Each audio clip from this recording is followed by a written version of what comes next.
Dear friends, welcome to trending astro.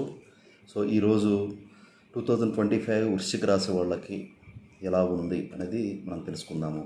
So వృశ్చిక రాశి వాళ్ళకి ఈ సంవత్సరం కొద్దిగా పరీక్షా కాలం అనమాట. ఎందుకంటే రాహు అర్ధాష్టమంలోకి వెళ్తున్నాడు, చతుర్థ స్థానంలోకి. తర్వాత శని పంచమ భావంలోకి వెళ్తున్నాడు.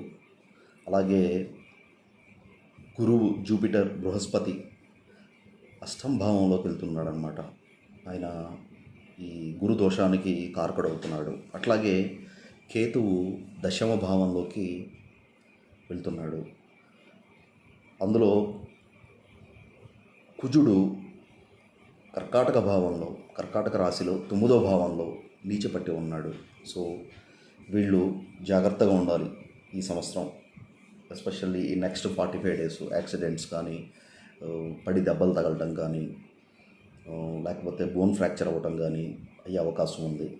అలాగే 5th హౌస్లో ఎప్పుడైతే శని ప్రవేశించాడో, 5th హౌస్ ఏంటంటే బుద్ధి స్థానం అనమాట. బుద్ధి, పిల్లలు, క్రియేటివిటీకి సంబంధించింది. సో ఈ ఏరియాలో కొన్ని పరీక్షలు ఉంటాయన్నమాట. అంటే పిల్లలతో ఛాలెంజెస్, తర్వాత చెడు స్నేహాలకి దూరంగా ఉండాలి వీళ్ళు. పంచమంలో శని కొద్దిగా లాటరీ, గ్యాంబ్లింగ్, స్పెక్యులేషన్ మీద బాగా ఇంట్రెస్ట్ని చూపించే అవకాశం ఉంది.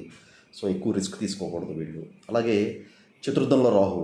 సో వాహనాల విషయంలో జాగ్రత్తగా ఉండాలి. అలాగే వీళ్ళు చాలా వరకు కొత్త ఇంటి మీద ఇన్వెస్ట్ చేయటము, లేకపోతే ఎక్స్పాండ్ చేయటము, లావిష్ వెహికల్స్ కొనటం అనేది జరగవచ్చు అనమాట. అలాగే చతుర్థ భావంలో రాహు అనేది స్టూడెంట్స్కి అంత ఫేవరబుల్ పొజిషన్ కాదు.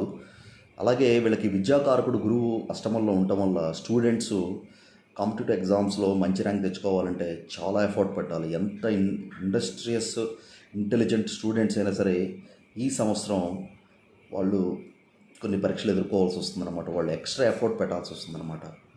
తర్వాత పంచభావంలో శని ఉండటం వల్ల ఫోకస్ సరిగ్గా ఉండకపోవటము. అలాగే కేతువు దశమ భావంలో ఉండటం వల్ల, సో సహజంగా దశమ భావంలో కేతువు ఉందంటే వీళ్ళు ఈ వృత్తి వ్యాపారాల మీద ఇంట్రెస్ట్ లేకపోవటము, లేకపోతే ఒక విధంగా ఇరిటేషన్ ఫీల్ అవ్వటం, జాబ్ చేయాలంటే తీర్థయాత్రలు చేయాలని అనిపించటము, అలాగే ఫునరల్స్ అటెండ్ అవ్వటము, పోయిన వారిని పరామర్శించడం, అటువంటి పరిస్థితులు రావటం. అలాగే తీర్థయాత్రల్లో స్నానాలు చేయటము, తీర్థయాత్రలకు వెళ్ళటము, పుణ్యనదుల్లో స్నానం చేయటము. సో వీటి మీద ఎక్కువ ఇంట్రెస్ట్ చూపిస్తారన్నమాట ఈ కేతువు దశమంలో ఉండటం వల్ల. సో అలాగే వీళ్ళ కెరీర్లో కొన్ని మార్పులు అనేవి జరగబోతున్నాయి ఈ కేతు యొక్క దశమ భావంలో సంచారం వల్ల. సో ఫ్రెండ్స్, ఇది నా అనాలిసిస్. నచ్చితే మీరు లైక్ చేయండి. Thank you.